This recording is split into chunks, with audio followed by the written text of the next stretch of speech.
Hello, everybody. This is Dr. Tyler Evans from Arete Chiropractic in Portsmouth, New Hampshire. Today we are doing our research live moment on a paper titled Effects of Upper and Lower Cervical Spinal Manipulative Therapy on Blood Pressure and Heart Rate Variability in Volunteers and Patients with Neck Pain, a randomized controlled crossover preliminary study. Lots and lots of words there. And actually, this paper has lots of facets to it. It has lots of interesting little tidbits. So I'm going to give a quick breakdown on it. And really, the takeaways of this paper are, they adjusted the neck and they were looking to, and this was done not necessarily by chiropractors, but more by it was more of a manipulation rather than a specific adjustment. So they were working on the upper neck, the upper cervical spine, and the lower cervical spine, so down here. And they saw changes in how the heart rate was and how the blood pressure was. And then they also saw changes in neck pain, which that's kind of, clear as you have a problem in the neck, you adjust it, and that might help. But why did it help with changes in heart rate and blood pressure? Well, let's talk about it. So in the central, or in the nervous system, we have, and I've broken this down before, but we have two main systems. So we have the central nervous system and we have the peripheral nervous system. And so that looks something like this, where we have, a little out of focus there. See if it'll focus. Yep. Good. So we have these two different systems. We have the central nervous system and we have the peripheral nervous system.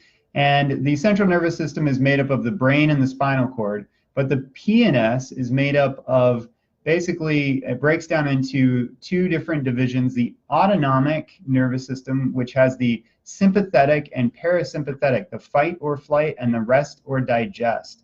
So that's what we're going to talk about today, because when we look here, we've got the parasympathetic and the sympathetic systems that control how the heart rate goes. So accelerated heart and then slows the heart, right? And that's parasympathetic and sympathetic.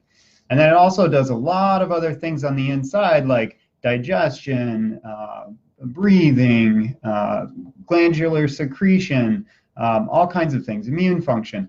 And so what we found is that the receptors, or some of the main nuclei of the parasympathetic and the sympathetic systems, are actually in the spine, or in the spinal cord in the spine. And so as we adjust, we can actually have a change in the parasympathetic and sympathetic parts of the nervous system. And then we want to determine, are we making a change? Are we making a good change, bad change? What's happening? So we want to measure sympathetic and parasympathetic tone, which is, how fast the heart rate might be, what the blood pressure might be. There's many other ways to measure the sympathetic and parasympathetic system, but those tend to be very measurable criteria. And so that's what they studied in this paper. And they found that HRV is a good way to, at least that was one of the outcomes of this paper, was that HRV is a good way to measure the parasympathetic and sympathetic nervous system. And so this is actually from a good friend of ours, Dr. John Chung, down in Florida. He does a lot of blogging and writing on the nervous system and upper cervical chiropractic care. But this diagram talks about it well. So the autonomic nervous system, we have the stress and we have the rest side, which is sympathetic, parasympathetic. And then this word HRV, heart rate variability. Well, what does that mean? But what we see is that when we have good heart rate variability, as heart rate variability increases, we have long-term increased resilience and performance. And when we have low heart rate variability, we have long-term chronic stress and illness. And those are regulated by that sympathetic and parasympathetic nervous system. What is HRV? So HRV, here. Now, HRV is a very complicated, there's many facets to it. There's many different ways to measure it. And this picture is just kind of a quick glimpse. But basically, it's measuring over time how the heart is beating. So the pattern, the QPRS wave. And so what we've got are this pattern that you see. Most people are familiar with this pattern, and you can measure. So the first one is 0.659 seconds with 70 beats per minute. The second one is 0.793 seconds at 76 beats per minute. And then the third one is 0.726 seconds at, I think that's 63 or 83 beats per minute. The point is, and that's over 2.5 seconds. So HRV measures over time the variability in how the heart is beating, the wave. And the point of that and the beauty of that is that when your heart has actually a variable pattern, they see that people have more health. Their long-term stress adaptation is better. A heart just does better. The body does better.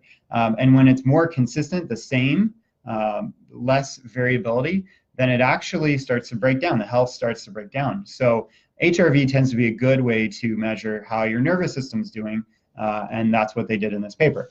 So the outcome of the paper, and this is the title here, and the outcome of the paper was that down here we had the HRV, or sorry, not HRV, but blood pressure was systolic and diastolic are the two different measurements there, and we saw a good change in systolic systolic blood pressure that came down, and that was when they adjusted the upper cervical spine as well as lower cervical spine, but they saw a better change in the upper cervical correction and or manipulation, and they compared the findings to some of the other studies that have been done on blood pressure in the past, one of them being Dr. Bacris and Dr. Dickholt's paper earlier on in the early 2000s, and this paper was done in 2014,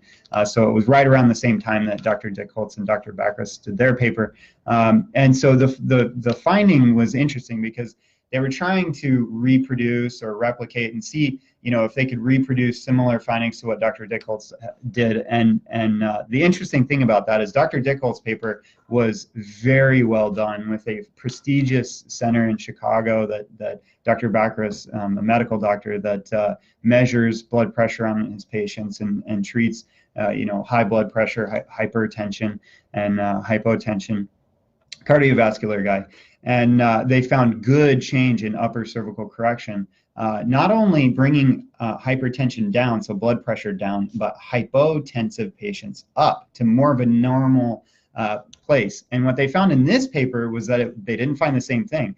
And so that's interesting because Dr. Dickholtz was doing specific upper cervical work, and this was more of a manipulation, less specific technique, and so that might be the difference there. It does, they don't really say, they don't have a story there on it, but that's my theory, right? Is if you have a more specific correction in the upper neck, that upper cervical chiropractic care may have a more sustained and better lasting effect if you want to try to lower the sympathetic, the sympathetic tone in that spinal cord up there. And so basically the results of this paper were blood pressure did change. It came more to a normal value, as well as HRV changed, which is good. And then the neck pain. So it was tested on the numerical rating scale. The neck pain came down, I think it was 2 or 3 points on the average patient. So good changes in neck pain, heart rate variability, and blood pressure. So getting your neck adjusted may do many things for you, not just help with neck pain. Obviously it can help with that, but it can help with things like blood pressure, HRV, other internal functions that may be controlled by the sympathetic and the parasympathetic nervous system, because when you adjust that spine, it's going to affect how the nerves function that control all of this on the inside. So again, if you are struggling with neck pain, there may be other things going on, and an upper cervical chiropractor is a good place to visit and see if they can help, as well as if there are other things in your physiology that are off. Upper Cervical Chiropractic Care and chiropractic care in general can help that sympathetic parasympathetic tone balance and the central nervous system balance out and function better. So if you have questions about that, give us a call at 603-380-9184. And I'm Dr. Tyler Evans from Arete Chiropractic in Portsmouth, New Hampshire, and I hope you have a great day. Alrighty, bye-bye.